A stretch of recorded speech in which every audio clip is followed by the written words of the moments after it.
ভারতের যে রাজনৈতিক ও সাংস্কৃতিক আধিপত্য প্রতিরোধের কথা বলা হচ্ছে, আমরা যদি প্রতিরোধ করতে চাই, এই প্রজন্মকে আমার আগে বোঝাতে হবে যে এই আধিপত্যটা কিভাবে করছে।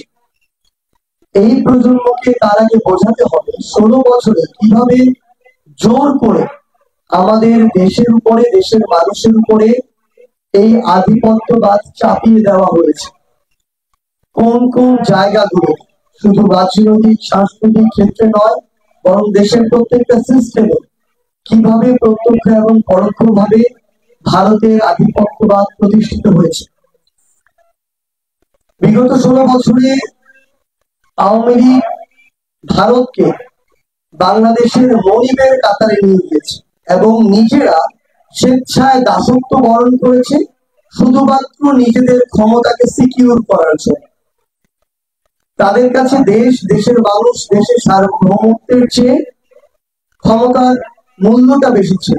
যে কোনো মূল্যে তারা ক্ষমতায় থাকতে চেয়েছিল। আমরা বিগত 16 বছরে এই বাংলাদেশে আওয়ামী লীগ প্রতিষ্ঠা করেছে, বাংলাদেশের স্বাধীনতা ভারত এনে দিয়েছে বাংলাদেশে। এবং যা আমরা কিছুদিন আগে 16 ডিসেম্বরে ভারতের প্রধানমন্ত্রী মোদী এবং রাষ্ট্রপতির ফেসবুক পোস্টে, টুইটার পোস্টে আমরা দেখেছি, তারা বাংলাদেশের স্বাধীনতাকে, বাংলাদেশের মুক্তিযুদ্ধকে ভারত পাকিস্তানের যুদ্ধ হিসেবে প্রেজেন্ট করছে। অর্থাৎ তারা ভিতরে ভিতরে যে বিষয়টা এতদিন বিশ্বাস করত, এই বিষয়টা তারা এখন প্রকাশ করছে এবং এতদিন পরোক্ষভাবে এবং অনেক ক্ষেত্রে প্রত্যক্ষভাবে বাংলাদেশের উপরে এই বিশ্বাসটা চাপিয়ে দেওয়ার চেষ্টা করা হচ্ছে। আমাদের এখন কাজ হচ্ছে এই যে আমাদের তরুণ প্রজন্ম, যারা নতুন যে কোনো যুক্তি তথ্য নেয়ার জন্য সবসময় প্রস্তুত, ভালোকে গ্রহণ করার জন্য, খারাপকে ছুড়ে ফেলার জন্য, তাদেরকে আসলে বোঝাতে হবে যে একটা দেশ কোনোদিন দুইটা দেশের মধ্যে এমনি এমনি চলে আসে না। একটা দেশ কখনো আন্তর্জাতিক রাজনীতিতে এতটা উদার হয় না যে দুইটা দেশের যুদ্ধের মাঝখানে নিজে অংশগ্রহণ করবে। কারণ একটা যুদ্ধে যে কেউ অংশগ্রহণ করুক না কেন, হারুক অথবা জিতুক, তার সামরিক কিংবা তার সৈনিকের দিক থেকে হোক, রাষ্ট্রের দিক থেকে হোক, অর্থনৈতিক দিক থেকে হোক, তার ক্ষতিগ্রস্ত হওয়ার সম্ভাবনা অবশ্যই থাকে। আমাদের এই তরুণ প্রজন্মকে বোঝাতে হবে যে শুধুমাত্র বাংলাদেশের মানুষের জন্য নয়, বরং নিজের 7 সিস্টার্সকে সেভ করার জন্য কিভাবে ভারতে এই মুক্তিযুদ্ধে অংশগ্রহণ করেছে।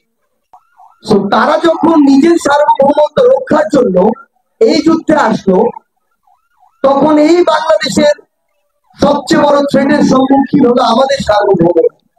এবং সেই থ্রেট 1971 থেকে শুরু করে এই 24-এর অভ্যুত্থান পরবর্তী সময়ে প্রত্যক্ষ এবং পরোক্ষভাবে ছিল। আমাদের এই তরুণ প্রজন্মকে বোঝাতে হবে যে 71-এর পূর্বে এবং পরে আন্তর্জাতিক যে আমাদের রাজনৈতিক পরাশক্তিগুলো, তাদের যে লবিং গুলো, সেখানে ভারতের সাথে রাশিয়ার কথা বলি, আমরা পাকিস্তানের সাথে চায়না, আমেরিকার কথা বলি, কিংবা আমরা সাউথ এশিয়ার যে অন্তর্নিহিত যে আমাদের রাজনীতিগুলো ছিল, যে বিভিন্ন গ্রুপগুলো ছিল, এগুলোতে নিজের যে ক্ষমতা সেটি টিকিয়ে রাখার জন্য ভারত কিভাবে এখানে অংশগ্রহণ করেছে, এবং সেটি সেই স্বার্থগুলো না থাকলে ভারত যে এই মুক্তিযুদ্ধে অংশগ্রহণ করতো না, এগুলো আমাদের তরুণ প্রজন্মের সাথে তুলে দিতে হবে।